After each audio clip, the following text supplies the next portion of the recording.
Senhoras e senhores, vamos mostrar aqui agora a coletiva que não foi coletiva, mas sim pronunciamento da secretária de Educação com um cidadão que fala também o diálogo que os professores e professoras e todos gostariam de ouvir, de ver o que está acontecendo no mundo educacional do nosso município, em torno dos nossos representantes de um poder muito importante, o poder educacional, que é a respeito dos nossos professores. Somente eles que entendem mais esse linguajar, eles que estão aí nos planejamentos dessas transações para que haja uma união entre os dois lados, a administração municipal e a associação de professores, para que encontre um contexto legal, para que dê tudo bem.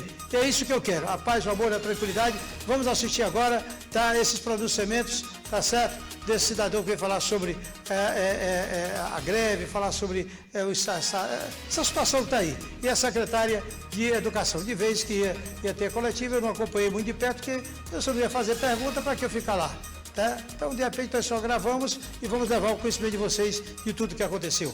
Aqui agora, no Balanço Geral. Vamos conferir? Roda. Com a sua presença. Temos o doutor Renan Sopes, procurador do município de Açailândia, a secretária de Educação, Carla Janes, e o procurador educacional, senhor Paulo Buzar. Por favor, doutor Renan Sopes. Bom dia a toda a imprensa, sejam todos bem-vindos. Diante da situação que atualmente encontra-se na nossa educação, o município de Açailândia resolveu, através da Secretaria de Educação, a Procuradoria, também atendendo a nossa solicitação, o nosso amigo Paulo Buzar, que tem uma grande experiência no ramo educacional, diante do nosso convite, ele prontamente se disponibilizou. Bem, gente, qual é a nossa manifestação aqui em relação, a manifestação oficial do município em relação a essa questão? Inicialmente, lá atrás, o sindicato, nós vimos dialogando com o sindicato. Com esse diálogo, houve alguns certos desentendimentos.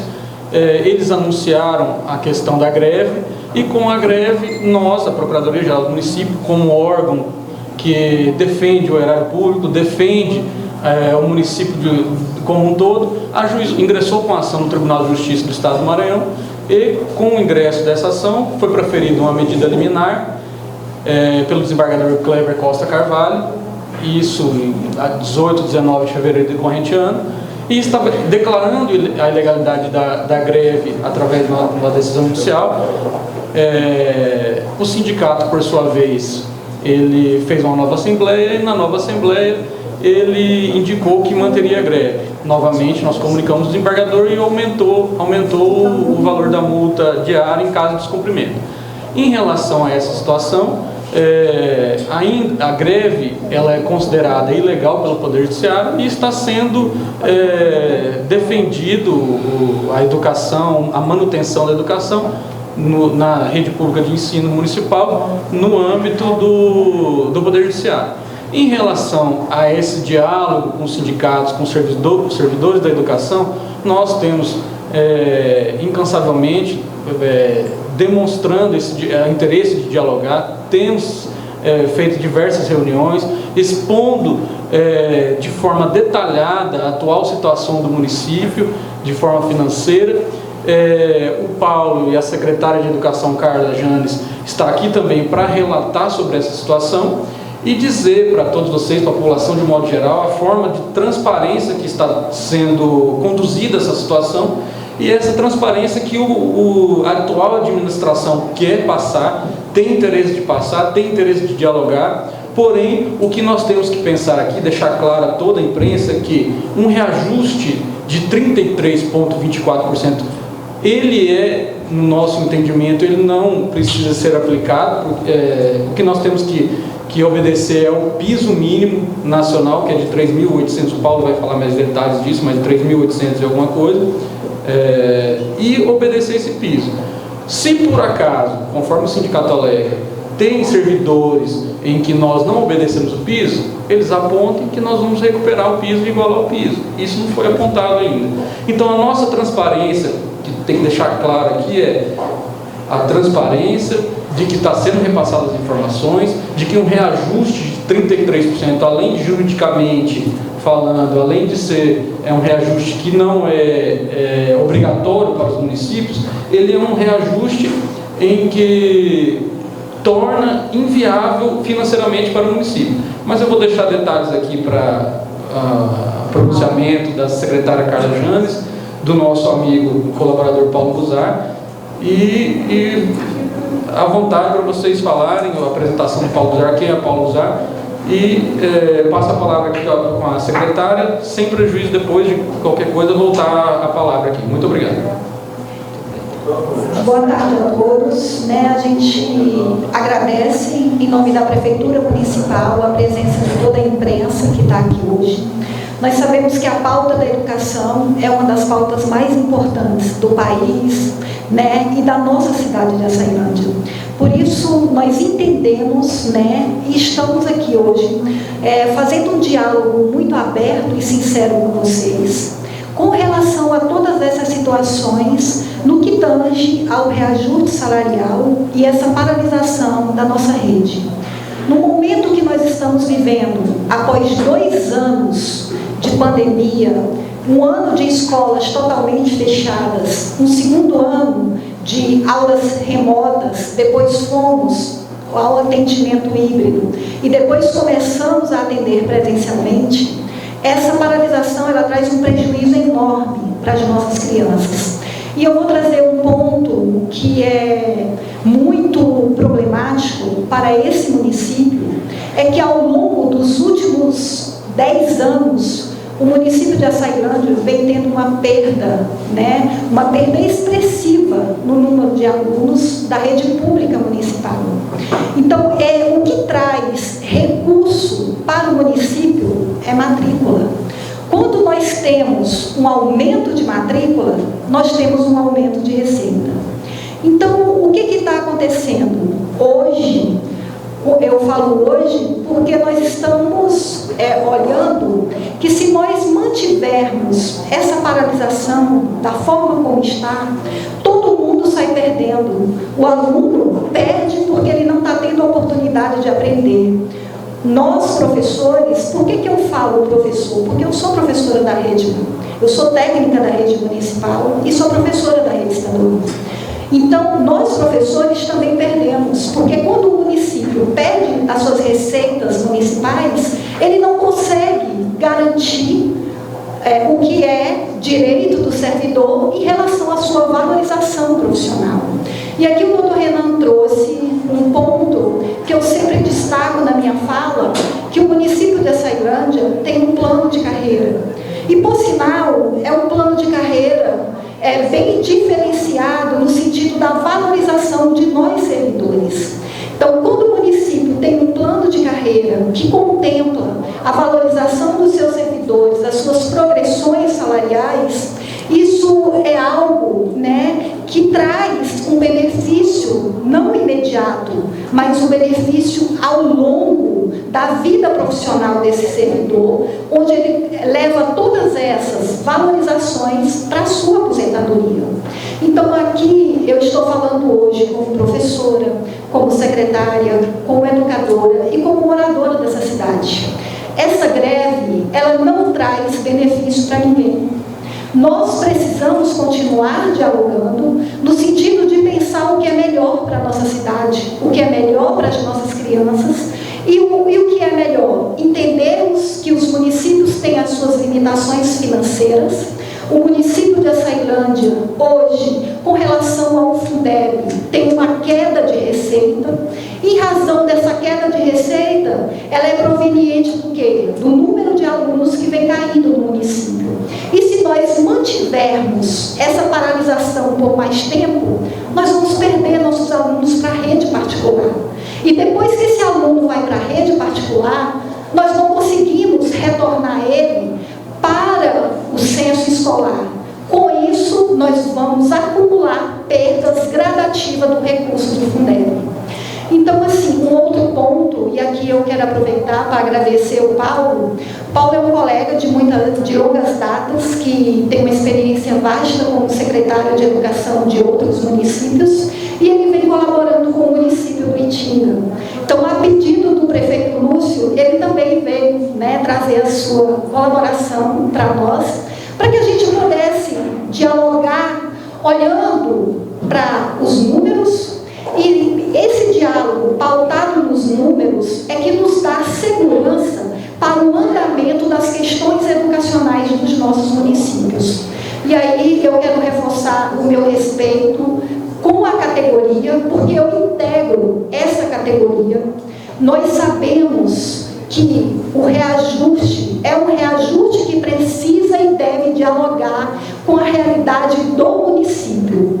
Então é isso que a gente vem pedindo para a categoria, que a gente entenda qual a situação financeira que o município tem hoje em relação à sua folha de pagamento, e a partir dessa situação nós começarmos a pensar um reajuste que de fato o município tenha condições de conceder e que no futuro bem próximo ele não trave completamente a execução de suas atividades educativas. Eu vou passar para o Paulo para ele trazer algumas considerações a respeito do que eu abordei, o que o doutor Renan abordou, e posteriormente eu retomo a fala. Oi, boa tarde a todos. Inicialmente agradecer, Carla, o convite que foi feito para eu estar hoje aqui com vocês. Aliás, de manhã estive a convite da Câmara Municipal, reunido com os vereadores, e avaliar essa questão, sobretudo, do piso salarial. Por que alguns municípios concedem reajuste e outros municípios não conseguem conceder esse reajuste? Então, para o cidadão médio, né, fica difícil compreender, uma vez que, se o custo aluno ano ele é igual em todo o Brasil, por que está acontecendo nesse momento, não apenas em Açailândia, em Tinga, Bequimão, ou mesmo no município de Rio de Janeiro, ou em Porto Alegre, essas dificuldades em se cumprir esses reajustes? O principal elemento para a gente saber se determinado município está sendo ou não justo com a remuneração de seus profissionais da educação é saber como está essa distribuição de alunos por professor. Porque quando esse mecanismo de financiamento da educação básica ele foi pensado lá na década de 90,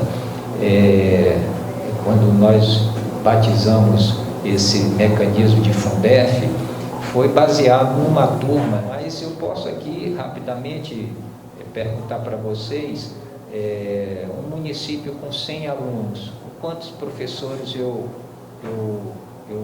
necessitaria para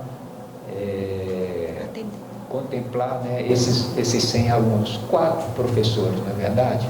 Mas tem município, por necessidades outras, né, contratam 10 professores. É claro que a remuneração ela é proporcional à quantidade de alunos e não à quantidade de professores.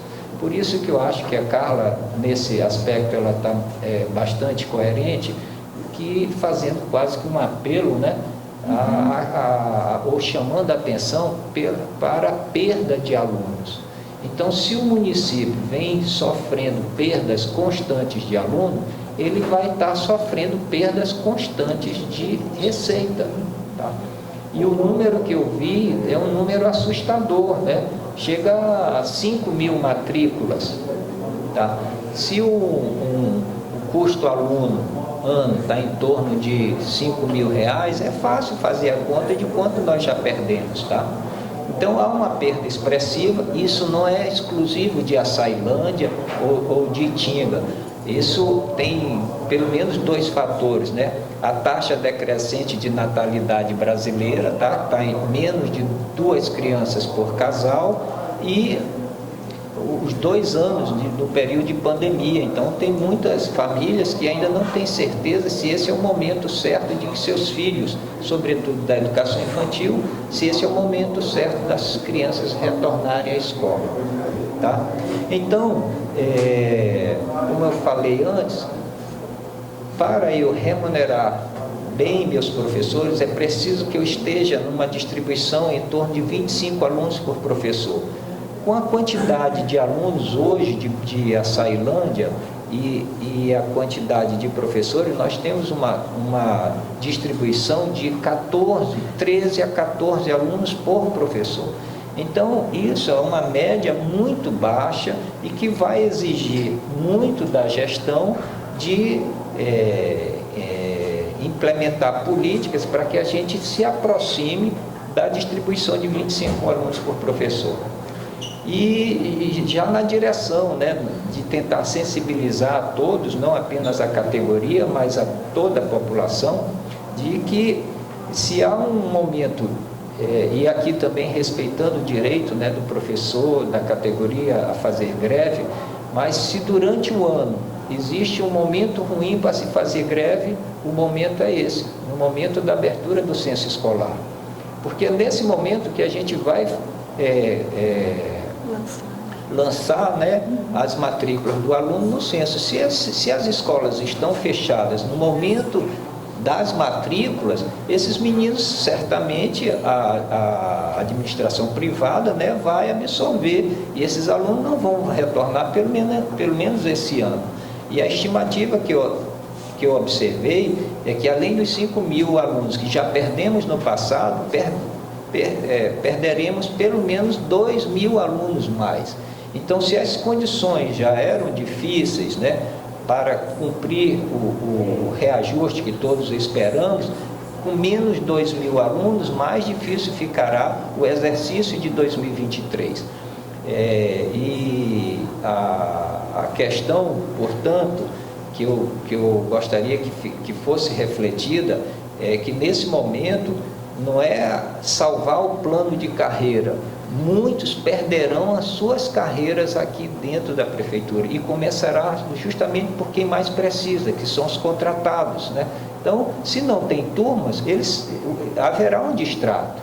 Então, é necessário que o Executivo, a Câmara de Vereadores e a categoria amadureçam as suas negociações, os seus posicionamentos, abandonem, né, aqueles pontos inicialmente mais radicais, né, ou mais difíceis de serem enfrentados, mas que a gente precisa nesse momento, e desculpa se eu estiver sendo talvez obtuso, né, mas não é um momento de se fazer greve, tá? Esse seria o momento da gente voltar às aulas, fazer as matrículas, claro, garantindo o direito da negociação com o Executivo.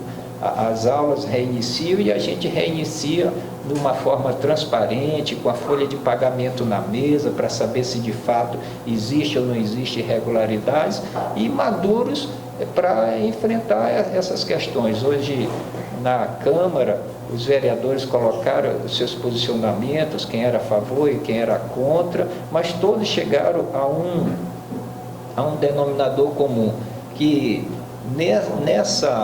nesse momento, claro, o aluno é o mais prejudicado, mas o município também é prejudicado, porque 5.000 alunos significa pelo menos 25 milhões menos de recursos para a cidade. Será que a cidade de Açailândia tem condições de perder tamanha monta? Então, não parece que essa greve ou que esse movimento, né, e aqui eu não estou me dirigindo exclusivamente, né, Carla, a categoria, porque a greve existe quando dois lados, né, não chegam a um denominador comum. Será se nós estamos sendo inflexíveis demais a ponto de não observar os danos colaterais desse movimento, não apenas para o ano de 2022, porque perder alunos a gente perde numa manhã, mas retornar esses alunos para a cidade, isso pode levar anos e talvez não tenhamos tanto tempo para manter a carreira de todos os professores efetivos e contratados. Portanto, nesse momento, eu acho que eu encerraria pelo menos essa primeira exposição e repassaria aos demais colegas que quiserem complementar. Obrigada, Paulo. E aqui eu retomo um ponto que eu não mencionei, em relação à quantidade de alunos hoje matriculados na nossa rede. 18.638 alunos. Então, essa conta que o Paulo trouxe com relação à quantidade de alunos por professor é uma conta já em cima desse quantitativo de matrículas que nós temos. Então, esse apelo que a gente vem fazendo, no sentido que nós não estamos querendo negociar, a gente vem negociando, mas essa negociação, ela tem que ser pautada olhando para a realidade financeira do município, olhar a realidade educacional da rede. Esse ano, nós já tivemos que reconduzir algumas turmas. Nós temos escolas que o turno vespertino, 7 turmas fechadas. 7 turmas que já funcionavam com alunos estão fechadas. Hoje, o município de Açailândia já tem 2 escolas funcionando. Questões que nos coloca, num ponto de atenção em relação a esse período de paralisação e dizer que nós precisamos continuar o diálogo, como o Paulo trouxe, e é uma proposta nossa enquanto governo, enquanto do prefeito Aloísio, de nós colocarmos os dados na mesa e dialogar com sensatez, com equilíbrio e maturidade, que no momento é isso que exige de todos nós. Eu estou fazendo um apelo enquanto secretária de Educação, enquanto educadora e integrante dessa rede. Nós precisamos, de fato, garantir a carreira do professor. E para que a gente, de fato, garanta a nossa carreira, nós precisamos manter os nossos alunos. Porque quem mantém uma rede funcionando é aluno. Só tem professor se tiver aluno. Então, é esse o ponto hoje que a gente vem colocar, a nossa preocupação e dizer também que nós entendemos todos os anseios da categoria, mas a gente sabe que nem todos os anseios a gente consegue, de fato, atendê-los de forma imediata. Mas nós queremos continuar o diálogo e ajustando essas reivindicações ao longo do processo, de forma madura, responsável e comprometida com o município. Muito obrigada. Gente, só para finalizar, o Paulo queria falar mais alguma coisa, secretária? Certo. Só uma questão aqui que eu gostaria de enfatizar, é que, primeiramente, o governo tem sido transparente. Essa semana, uma comissão do sindicato, do Sintracem, esteve na Secretaria de Administração, recebendo no Departamento de Recursos Humanos, recebemos essa comissão, onde foi passado todos os dados sobre a folha de pagamento, e isso foi analisado por eles, e nós estamos agindo da melhor forma e da forma mais transparente possível. Nós estamos dialogando com o sindicato. A atual administração, ela se preocupa com o futuro dos servidores, com o futuro do IPSEMA, que é o nosso Instituto de Previdência, e que, aplicando um reajuste de 33,24, seria possível fazer o pagamento da folha de pagamento, as contribuições previdenciárias. Esse impacto feito com a contabilidade, isso causaria um grande impacto financeiro que talvez levaria até o atraso de contribuições previdenciárias e também da folha de pagamento. Então, nós estamos preocupados aqui hoje, eu sempre falo isso com a professora Carla, secretária, com a doutora Vera e com o prefeito também, que nós temos que preocupar com o futuro do nosso município e agir de forma imediata, de tentar resolver isso imediatamente, conceder de forma, às vezes, politicamente mais confortável, pode trazer um prejuízo na frente para os servidores públicos. Então, eu gostaria de deixar bem claro aqui, esse diálogo que está acontecendo e o que nós estamos fazendo é para o futuro do servidor, o futuro do nosso município. Volto a palavra aqui para o Paulo, que ele quer complementar aqui, conforme ele falou. Paulo, fica à vontade.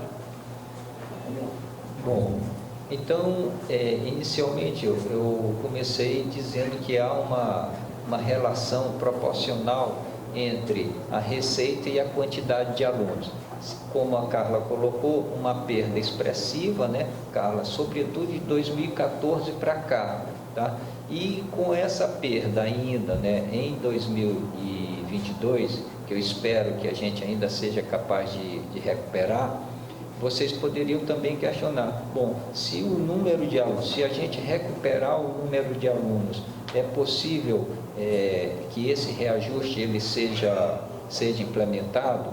Vai depender do tamanho do esforço, né, que a Secretaria de Educação, a Secretaria de Assistência Social e outros segmentos da sociedade possam se dedicar a essa causa de fazer com que os alunos que ainda não estão matriculados, que busquem sim a rede municipal de ensino pública aqui de Açailândia, que, Carla, eu admiro muito, né, o esforço que esse município sempre fez e sempre configurou, né, entre os municípios maranhenses como aquele que apresenta boas práticas, tanto na gestão quanto no desenvolvimento da aprendizagem dos alunos.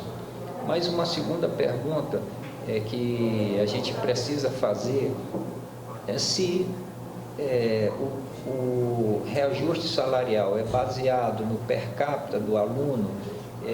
A gente consegue analisar que em Açailândia, se a gente observar desde quando o piso salarial foi implementado em 2009 até o piso, começou com R$ 950 e hoje é R$ 3.845, salvo engano, tá? Isso dá um crescimento de 405%. Mas se eu analisar as receitas, né, que os alunos proporcionam à educação, nós vamos encontrar nesse mesmo período de 2029 a 2022 de 319%. Então, só por aí a gente percebe que há uma diferença muito grande entre o crescimento do piso e o crescimento da receita. Notem, não estou dizendo que é injusto, né, o crescimento do piso salarial. É injusto para o município não receber a receita para cobrir o piso salarial dos professores. Portanto, essa era a reflexão que eu queria acrescentar, né, dessa diferença do que é prometido e que na hora não chega aos municípios. Muito obrigado, e ao Renan e à Carla agradeço muito a oportunidade de estar aqui junto com vocês. Nós agradecemos a presença de todos.